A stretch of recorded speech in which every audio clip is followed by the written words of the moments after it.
Hello മക്കളെ, teacher ഒന്ന് എടുക്കുന്നത് 3ാം സ്റ്റാൻഡേർഡിലെ മൂന്നാം ക്ലാസ്സിലെ മലയാളമാണ് കേട്ടോ. അതിലെ ഫസ്റ്റ് പാർട്ടും സെക്കൻഡ് പാർട്ടൊക്കെ എടുത്തു. ഇനി എടുക്കാൻ പോകുന്നത് നമ്മളെന്താ താളവും മേളവും എന്ന് പറഞ്ഞ ഈ ഭാഗം കേട്ടോ. അപ്പൊ താളവും ഈഴവും നിറഞ്ഞ ഭാഷയാണ് നമ്മുടെ മലയാളം അല്ലെ. കഥയിലും കടങ്കഥയിലും നിറഞ്ഞു നിൽക്കുന്ന താളവും ഈണവും നമ്മൾ കണ്ടല്ലോ അല്ലെ. ഇപ്പൊ കടങ്കഥയെ കുറിച്ചിട്ടും കഥയെ കുറിച്ചൊക്കെ നമ്മൾ പറഞ്ഞില്ലേ. അതിലൊക്കെ നിറഞ്ഞു നിൽക്കുന്ന ഈണങ്ങളൊക്കെ നമ്മൾ താളവും ഈണമൊക്കെ നമ്മൾ കണ്ടു അല്ലെ.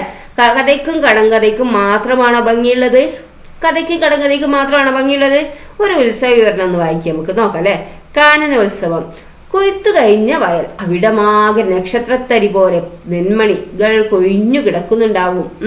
അത് കൊത്തിപ്പെറുക്കി വയറ് നിറച്ച് തിരികെ പോരുന്നതിന് മുമ്പ് നാട്ടിലൊക്കെ ഒന്ന് ചുറ്റിത്തിരിയണം. അത് കുഞ്ഞരിപ്രാവിന്റെ പതിവാണ് അല്ലെ. അങ്ങനെ ചുറ്റിത്തിരിയുമ്പോഴാണ് അവൾക്ക് കാടരികി LP സ്കൂൾ ഗ്രൗണ്ടിൽ നിന്ന് മൈക്ക് അനൗൺസ്മെന്റ് കേട്ടത്. അവിടെ ഒരു മൈക്കിന്റെ അനൗൺസ്മെന്റ് കേട്ടു അല്ലെ. മൈക്കിന്ന് അവൾ അവിടേക്ക് പറന്നെത്തി. ഭക്ഷണപുരയോട് ചേർന്നുള്ള മുത്തശ്ശി പ്ലാവിന്റെ കൊമ്പിൽ ചെന്നിരുന്നു. അവിടെ നിന്ന് നോക്കിയാൽ സ്കൂൾ മുഴുവൻ കാണാം. അവിടെ നിന്ന് നോക്കിയാൽ എന്താ, സ്കൂൾ മുഴുവൻ കാണാം അല്ലെ. ഗ്രൗണ്ടിനോട് ചേർന്നുള്ള സ്റ്റേജിൽ നിന്നാണ് അനൗൺസ്മെന്റ് വരുന്നത്. കുട്ടികൾ തിങ്ങി നിറഞ്ഞ ഗ്രൗണ്ട്, പൂത്ത തായ്വര പോലെ അവിടെയാണ് കലോത്സവം. സ്റ്റേജിൽ ലളിതഗാന മത്സരമാണ് നടക്കുന്നത്. ഓരോ പാട്ട് കഴിയുമ്പോഴും കുട്ടികൾ ഒന്നാകെ കൈയടിക്കുന്നു, സന്തോഷ സൂചകമായി ആർപ്പ് വിളിക്കുന്നു. പാട്ടിന് ശേഷം mono act, mimicry, dance, Oppana, Thiruvathirakali അങ്ങനെ പലതരം പരിപാടികൾ അരങ്ങേറി. കുട്ടികളാകെ ഉല്ലാസത്തിലാണ് അല്ലെ. കുഞ്ഞരിപ്രാവ് ആ പരിപാടികളെല്ലാം കണ്ടു രസിച്ചു. കാട്ടിൽ തിരിച്ചെത്തിയപ്പോഴേക്കും സായാഹ്ന സഭയുടെ സമയമായിരുന്നു. അപ്പൊ അവിടെ എന്താണ് മോണോക്റ്റും മിമിക്രിയും ഡാൻസും ഒപ്പനയും തിരുവാതിരക്കളി ഒക്കെ അങ്ങനെ പലതരം പരിപാടികൾ സ്കൂളിൽ ഉണ്ടാവലുണ്ട് അല്ലെ. അവിടെയൊക്കെ നടന്നില്ലേ. കുട്ടികളൊക്കെ ഭയങ്കര ഉല്ലാസത്തിലാണ്. കുഞ്ഞരിപ്രാവ് എന്താക്കി ആ പരിപാടികളെല്ലാം കണ്ടു രസിച്ച് അങ്ങനെ ലാസ്റ്റ് ഒക്കെ കഴിഞ്ഞ് കാട്ടിൽ തിരിച്ചെത്തിയപ്പോഴേക്കും എന്താണ് സായാഹ്ന സഭയുടെ സമയമായിരുന്നു അല്ലെ. കാട്ടുചോലയുടെ വക്കത്തുള്ള വിശാലമായ കറുകപ്പുൽ മൈതാനത്തിലാണെന്ത് സകല കാട്ടുജീവികളും പങ്കെടുക്കുന്ന സഭ ചേരുക. കാട്ടുരാജാവായ സൂചിക്കൊമ്പന്റെ കൽപ്പനയനുസരിച്ച് സകലരും കൃത്യസമയത്തെത്തും. കാട്ടുപ്രതിജ്ഞയും വാർത്ത പറയലും രാജന്റെ വിളംബരവും കഴിഞ്ഞാൽ പ്രജകൾക്കുള്ള അഭിപ്രായ പ്രകടനത്തിന്റെ സമയമാണ്. അപ്പോൾ കുഞ്ഞരിപ്രാവ് പതിയെ പറഞ്ഞു, നമ്മുടെ കാട്ടിലും കലോത്സവം നടത്തണം മഹാരാജൻ എന്ന് പറഞ്ഞില്ലേ. സ്കൂളിൽ കണ്ട കലോത്സവം എന്താണ് അവിടെ പറഞ്ഞില്ലേ, നമ്മുടെ കാട്ടിൽ എന്താക്കണം കലോത്സവം നടത്തണം എന്ന് പറഞ്ഞില്ലേ. അതൊക്കെ വേണോ കുഞ്ഞിപ്പെണ്ണെ? രാജാവ് നെറ്റി ചുളിച്ച് ചോദിച്ചില്ലേ. ശരി, അതൊക്കെ വലിയ പൊല്ലാപ്പാണ് മഹാരാജൻ, മുയലച്ചൻ തൊയ്കയോടെ പറഞ്ഞില്ലേ. വേണ്ട വേണ്ട, അതൊന്നും വേണ്ട, ഇവൾ ഓരോന്നിങ്ങനെ കൊണ്ടുവരും. മനുഷ്യരുടെ ഒരേ കോമാളിത്തരങ്ങൾ എന്ന് പറഞ്ഞ് കരടിക്കുട്ടൻ തർക്കിച്ചു പറഞ്ഞില്ലേ. Silence silence. അല്ല കുഞ്ഞരിപ്രാവേ, എന്താണ് ഈ കലോത്സവം, നീയൊന്ന് പറ, മഹാരാജാവ് കൽപ്പിച്ചില്ലേ. അപ്പൊ താൻ കണ്ട കലോത്സവത്തെ പറ്റി കുഞ്ഞരിപ്രാവ് വിശദമായി പറഞ്ഞില്ലേ.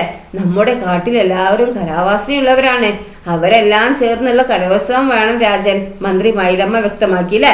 പ്രജകളുടെ ഒത്തൊരുമയ്ക്കും സന്തോഷത്തിനും അത്തരം പരിപാടികൾ നല്ലതാണ്. അപ്പൊ കുയിലമ്മ മന്ത്രിയെ പിന്താങ്ങി. അപ്പൊ സ്കൂളിൽ കണ്ട സംഭവങ്ങളൊക്കെ പറഞ്ഞില്ലേ. അപ്പൊ എല്ലാരും ഈ കുഞ്ഞരിപ്രാവിനെ സപ്പോർട്ട് ചെയ്തു അല്ലെ. അപ്പൊ കായികോത്സവം പോലെ ഇത് നമുക്കും നടത്താവുന്നതാണെന്ന് സുന്ദരിക്കാക്കിയും പറഞ്ഞില്ലേ. കലാമേളയിൽ എന്തെല്ലാം ഇനങ്ങൾ വേണം? കുഞ്ഞിക്കുറുക്കൻ തിരക്ക് കൂട്ടില്ലേ. പാട്ട്, നൃത്തം, കൂവൽ, കുറുകൽ, ഓരിയിടൽ, ഫാഷൻ ഷോ, ഡിസ്കോ, മിമിക്രി അങ്ങനെ പറഞ്ഞുകൊണ്ടിരിക്കുകയാണല്ലേ. നിർദ്ദേശങ്ങളുടെ നീണ്ട നിര തന്നെ ഉണ്ടായില്ലേ. എന്നാണ് കാനനോത്സവം നടത്തേണ്ടത്? രാജാവും ഉത്സാഹത്തിലായി കേട്ടപ്പോലെ. എന്തിനാ വൈകിക്കുന്നത് മഹാരാജൻ? വരുന്ന സംഗീത ദിനത്തിലാവട്ടെ എന്ന് കരുത്തം പരുന്ന് നിർദ്ദേശിച്ചില്ലേ. കുഞ്ഞിക്കുരുവി കലാമേളയുടെ അധ്യക്ഷത വഹിക്കും. ചിന്നക്കുയിൽ കൺവീനറും. മന്ത്രി മൈലമ്മ ചുമതലകൾ പ്രഖ്യാപിച്ചു അല്ലെ. ആർക്കും മത്സരിക്കാം, പ്രായപരിധിയില്ല. പങ്കെടുക്കുന്നവർ നാളത്തെ സായാഹ്ന സഭയിൽ പേര് തരണം എന്ന് പറഞ്ഞില്ലേ. കുഞ്ഞിക്കുരുവി ഗൗരവത്തിൽ പറഞ്ഞു. ഇന്ന് പറഞ്ഞതുപോലെ കാനനോത്സവ ദിനമായി. ഇന്ന് പറഞ്ഞതിന് എന്തായി? കാനനോത്സവ ദിനമായില്ലേ. അപ്പൊ എല്ലാരും ഇവിടെ ഉണ്ട് അല്ലെ. കാടിന്റെ നാനാഭാഗത്തു നിന്നും കാട്ടുജീവികൾ ഓടിക്കൂടില്ലേ. കറുകപ്പുൽ മൈതാനം കാണികളെ കൊണ്ട് നിറഞ്ഞ്. സ്റ്റേജിൽ ആദ്യം നടക്കുന്ന ഫാഷൻ ഷോയ്ക്ക് പുള്ളിപ്പുലി പേര് വിളിക്കാൻ തുടങ്ങിയില്ലേ. തുടർന്ന് കുയിലിന്റെ നേതൃത്വത്തിൽ പാട്ടു മത്സരമാണെന്ന് അറിയിപ്പുണ്ടായി. നൃത്യങ്ങളിൽ പങ്കെടുക്കുന്നവർ കരുത്തൻ പരുന്തിന്റെ അടുത്ത് ചെന്ന് ഉടനെ നറുക്കെടുക്കണമെന്ന് മൂന്നാമതും അനൗൺസ്മെന്റ് കേട്ടു. മത്സരത്തിൽ ജയിച്ചവരും തോറ്റവരും കൈയടിച്ച് ആർപ്പ് വിളിച്ചില്ലേ. രാജാവ് എന്ന നിലവിട്ട് ഓരോ മത്സരത്തിലും സൂചിക്കൊമ്പ ഒരു കൈ നോക്കി. ഫാഷൻ ഷോയിലും അമറൽ മത്സരത്തിലും മാത്രമേ ജയിക്കാനായുള്ളൂ. കാനനോത്സവം സംഘടിപ്പിക്കാൻ ഐഡിയ തന്നതിന് സൂചിക്കൊമ്പൻ കുഞ്ഞരിപ്രാവിനെ തളിരില മാല അണിയിച്ചുകൊണ്ട് ആദരിച്ചില്ലേ. എല്ലാ കൊല്ലവും കാനനോത്സവം നടത്തുമെന്ന് പ്രഖ്യാപിക്കുകയും ചെയ്തു. കൂട്ടുകാരെല്ലാം ആർത്തുല്ലസിച്ചാണ് കൂട്ടിലേക്ക് പോയത് അല്ലേ. അപ്പൊ കുഞ്ഞരിപ്രാവ് ഈ സ്കൂളിൽ നടക്കുന്ന പരിപാടി കണ്ട് ഓരോ കാട്ടിൽ പോയി പറഞ്ഞല്ലേ, ഹരാസ് എന്താണ് ഒരു പരിപാടി നടക്കുന്നുണ്ടായി, സായനോത്സവം അല്ലെ. അപ്പം അവിടെ പോയിട്ട് പറഞ്ഞപ്പോ എന്താക്കി, എല്ലാവർക്കും ആദ്യം എതിർത്തില്ല കുറച്ച് ആൾക്കാർ, പിന്നെ എന്താക്കി എല്ലാവരും സപ്പോർട്ട് ചെയ്ത് അങ്ങനെ എന്തായി ഗാനോത്സവം നടത്തി അല്ലേ. അങ്ങനെ സന്തോഷത്തോടു കൂടി എല്ലാവരും പിരിഞ്ഞുപോയി. ഇതിൽ ഏതെല്ലാം കലാപരിപാടികൾ നിങ്ങൾ കണ്ടിട്ടുണ്ട്, ഇതിൽ ഏതൊക്കെ പരിപാടികൾ നിങ്ങൾ കണ്ടത് അടുത്ത് എഴുതുക. സ്കൂൾ കലോത്സവത്തെ കുറിച്ച് കുഞ്ഞരിപ്രാവ് നടത്തിയ വിവരണം ഒന്ന് എഴുതാമോ? സ്കൂൾ കലോത്സവത്തെ കുറിച്ച് കുഞ്ഞരിപ്രാവ് നടത്തിയ വിവരണം ഒന്ന് എഴുതുക കേട്ടോ. കാട്ടിലെ കൂട്ടുകാർക്ക് മാത്രം പങ്കെടുക്കാൻ കഴിയുന്ന ഏതെങ്കിലും പുതിയ ഇനങ്ങൾ നിർദ്ദേശിക്കാൻ പറ്റുക. കാട്ടിലെ കൂട്ടുകാർക്ക് മാത്രം പങ്കെടുക്കാൻ കഴിയുന്ന ഏതെങ്കിലും പുതിയ ഇനങ്ങൾ നിങ്ങൾക്ക് നിർദ്ദേശിക്കാമോ എന്ന് ചോദിച്ച്. പാഠഭാഗത്ത് ചില മത്സര ഇനങ്ങളുടെ പേരുണ്ട്. മറ്റു ചില മത്സരങ്ങൾ എന്താണ്? മറ്റു ചില മത്സര ഇനങ്ങൾ നാം കണ്ടെത്തി. ഇവയെല്ലാം അക്ഷരമാല ക്രമത്തിൽ എഴുതി വെക്കുക. ഓരോ ഇനത്തിലും പങ്കെടുക്കേണ്ട ജീവികൾ ഏതെല്ലാം ഒന്നും കൂടി അതോടൊപ്പം എഴുതുക കേട്ടോ. എന്താണ്? മത്സരങ്ങളുടെ പേരുണ്ട്, മറ്റു ചില മത്സര ഇനങ്ങൾ നാം കണ്ടെത്തി, ഇവയെല്ലാം അക്ഷരമാല ക്രമത്തിൽ എന്താക്കുക, എഴുതി വെക്കുക. അക്ഷരമാല ഉണ്ടല്ലോ, അങ്ങനെ എഴുതി വെക്കുക. ഓരോ ഇനത്തിലും പങ്കെടുക്കേണ്ട ജീവികൾ ഏതെല്ലാം ഒന്നും കൂടി അതോടൊപ്പം എഴുതുക. കാട്ടുകലോത്സവത്തിന് മറ്റേതെങ്കിലും ഒരു മത്സര ഇനത്തിനുള്ള നിയമാവലി തയ്യാറാക്കാൻ പറ്റുമോ എന്നാണ് ചോദിച്ചിരിക്കുന്നത്. കാട്ടിൽ ഒരു കായികമേള നടത്തുന്നു, അതിൽ എന്തെല്ലാം ഇനങ്ങൾ ഉണ്ടാവും എന്ന് എഴുതുക. ഓക്കെ, നോക്കൂ ഇവിടെ ഓട്ട മത്സരമൊക്കെ ഉണ്ട് അല്ലേ.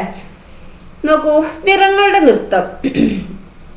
കാനനോത്സവത്തെ പറ്റിയാണല്ലേ നാം ഇതുവരെ പറഞ്ഞല്ലേ. കാനനോത്സവത്തെ പറ്റി, കാനൻ എന്ന് പറഞ്ഞാൽ എന്താ, കാട് അല്ലെ. അവിടുത്തെ ഉത്സവത്തെ പറ്റിയാണ് ഞാൻ ഇതുവരെ പറഞ്ഞല്ലേ. നിങ്ങളുടെ നാട്ടിലും പലതരം കലാരൂപങ്ങൾ ഉണ്ടല്ലോ, ഏതെല്ലാമാണ് അവ എഴുതുക. നിങ്ങൾ അവ കണ്ടിട്ടുണ്ടോ? ടീച്ചർക്കും മുതിർന്നവർക്കും ഒപ്പം അവ കാണാൻ ശ്രമിക്കുക കേട്ടോ. കണ്ട കലാരൂപങ്ങളുടെ ചിത്രവും വരയ്ക്കുക. കലാരംഗത്തുള്ളവരുമായി സംസാരിക്കുക. ഓരോ നാട്ടിലും എന്താ കലാരൂപങ്ങളുണ്ട്, ഓരോ നാട്ടിലെന്താ കലാരൂപങ്ങളുണ്ട് അല്ലെ. ഇവയുടെ മുഖത്തെഴുത്തും സമയങ്ങളും ഒരുപോലെ അല്ല അല്ലെ. കഥകളിന്റെ മുഖത്ത് എഴുതുന്നതിലാണോ ഈ ഇതില് എഴുതുന്ന അല്ല അല്ലെ. അപ്പൊ എന്താണ്, വാദ്യോപകരണങ്ങളിലും മാറ്റമുണ്ട് അല്ലെ, പാട്ടുകളിലും അവതരണ രീതിയിലും മാറ്റം കാണാം അല്ലെ. രണ്ട് കലാരൂപങ്ങളുടെയും ചിത്രം നോക്കൂ, ഇത് രണ്ട് എത്ര വ്യത്യാസം ഉണ്ട് അല്ലെ. ഇത് കഥകളിയാണ്, ഇത് പടയണിയാണ് അല്ലെ. രണ്ടിലും വ്യത്യാസമുണ്ട് അല്ലെ. എന്തെല്ലാം വ്യത്യാസങ്ങളാണ് കണ്ടെത്താൻ കഴിഞ്ഞത് ഒന്ന് എഴുതുക. കാഴ്ചയിൽ രണ്ട് കലാരൂപങ്ങളും തമ്മിൽ എന്തെല്ലാം സാമ്യങ്ങളുണ്ട്, രണ്ടും തമ്മിൽ എന്തൊക്കെ സാമ്യങ്ങളുണ്ട്, സാമ്യവും വ്യത്യാസവും പട്ടികപ്പെടുത്തി ഒന്ന് എഴുതി വെക്കുക. രണ്ട് ടേബിൾ വരച്ചിട്ട് കേട്ടോ. ഇനി മിക്ക കലാരൂപങ്ങളുടെയും അവതരണത്തോടൊപ്പം ചില പാട്ടുകൾ പിന്നിലുണ്ടാവും അല്ലെ, പിന്നണിയിലുണ്ടാവും. പാട്ടുപാടി അവതരിപ്പിക്കുന്ന കലാരൂപങ്ങളിൽ ഒന്നാണ് തുള്ളൽ അല്ലെ. തുള്ളൽ കേട്ടിട്ടുണ്ടോ? തുള്ളൽ പാട്ടുകൾ നല്ല കവിതകളുമാണ് അല്ലെ. ഈ തുള്ളൽ പാട്ട് താളത്തിലൊന്ന് ചൊല്ലി നോക്കിയാൽ നോക്കാം നമുക്ക് അല്ലെ. പടയുടെ കെടുതി അല്ലെ. ഇട്ടിപ്പെണ്ണിന് കട്ടില് പോയി, നെട്ടിപ്പെണ്ണിന് പെട്ടികൾ പോയി, കണ്ടച്ചാരുടെ മുണ്ടും പോയി, ചെണ്ടക്കാരുടെ ചെണ്ടകൾ പോയി, കേളച്ചാരുടെ വാളും പോയി, കാണന്നായുടെ ചങ്ങല പോയി, ചിരി കണ്ടച്ചാർ പടയിൽ ചാടി ചുരിക കളഞ്ഞ് ചോടിപ്പോന്നു, കോന്തിച്ചേട്ടന് കുന്തം പോയി, കോന്തിക്കവനുടെ കൊടുവാൾ പോയി, ചേമ്പു കിളച്ചു നടുമ്പോൾ നമ്മുടെ ചങ്ങാതിക്കൊരു തൂമ്പ പോയി എന്നെല്ലാം ചില ദൂഷണ വാക്കുകൾ പിന്നെ കേൾക്കാം പട പിരിയുമ്പോൾ. കുഞ്ചൻ നമ്പ്യാറിലെ എന്താണ് പ്രദോഷ മഹാത്മ്യം തുള്ളലിൽ നിന്ന് എടുത്തതാണല്ലേ. ഇതാണ് തുള്ളലിന്റെ ഇതില്ലേ, ഓട്ടം തുള്ളലിന്റെ ഇതാണല്ലേ ഇതിൽ. ഓക്കെ, ഇതേ കൊടുവാൾ എന്ന് പറഞ്ഞാൽ എന്താ, വെട്ടുന്നതിനുള്ള ആയുധം അല്ലെ. തൂമ്പ പറഞ്ഞാൽ മണ്ണിൽ കിളയ്ക്കാനുള്ള ഉപകരണം. ദൂഷണ വാക്കുകൾ എന്ന് പറഞ്ഞാൽ കുറ്റപ്പെടുത്തി പറയുന്ന കാര്യങ്ങൾ അല്ലെ. പട പറഞ്ഞാൽ യുദ്ധം. ഈ കവിത ഭാഗം വായിക്കുമ്പോൾ ഒരു ചിരി വിടരുന്നില്ല. കാരണം എന്തൊക്കെയാവാം, നമുക്ക് രസം പകരുന്ന എന്തെല്ലാം കാര്യങ്ങളാണ് കവിതയിൽ കണ്ടെത്താനായത്. പട അഥവാ യുദ്ധം ഉണ്ടായാൽ പലർക്കും പലതും നഷ്ടപ്പെടും. എന്തെല്ലാം നഷ്ടങ്ങളെ കുറിച്ചാണ് ഇവിടെ പറഞ്ഞിട്ടുള്ളത്. ഇത് പഴയ കാലത്തെ കഥയാണല്ലേ. ഇക്കാലത്താണ് യുദ്ധം ഉണ്ടാവുന്നെങ്കിൽ നമുക്ക് എന്തെല്ലാം നഷ്ടപ്പെടാനിടയുണ്ട് അല്ലെ. എഴുതി നോക്കുക. അവയെ ഒരു തുള്ളൽ പാട്ടിന്റെ രീതിയിലാക്കി മാറ്റുകയും ചെയ്യാം കേട്ടോ. ഇതൊക്കെ ഉണ്ടോ, ശീതങ്കൻ തുള്ളൽ, പറയൻ തുള്ളൽ. അപ്പോൾ ഈ ഭാഗത്രേ ഉള്ളൂ. അപ്പോൾ എന്താ ഈ ഭാഗം പറഞ്ഞ് എന്താണ് വായിക്കട്ടെ, നന്നായിട്ട് വായിച്ച് മനസ്സിലാക്കുക ഓരോന്നും. പിന്നെ ഈ പാട്ടിന്റെ ഇതൊക്കെ എന്താണ് നിങ്ങളൊന്ന് പാടി നോക്കുക കേട്ടോ. അപ്പം നല്ല രസത്തിലും ഈണത്തിലും ഒക്കെ ഒന്ന് ചൊല്ലി നോക്കുക. ഓക്കെ, അപ്പോൾ അടുത്ത ഭാഗം ടീച്ചർ അടുത്ത വീഡിയോയിൽ അപ്ലോഡ് ചെയ്യുന്നതായിരിക്കും. താങ്ക്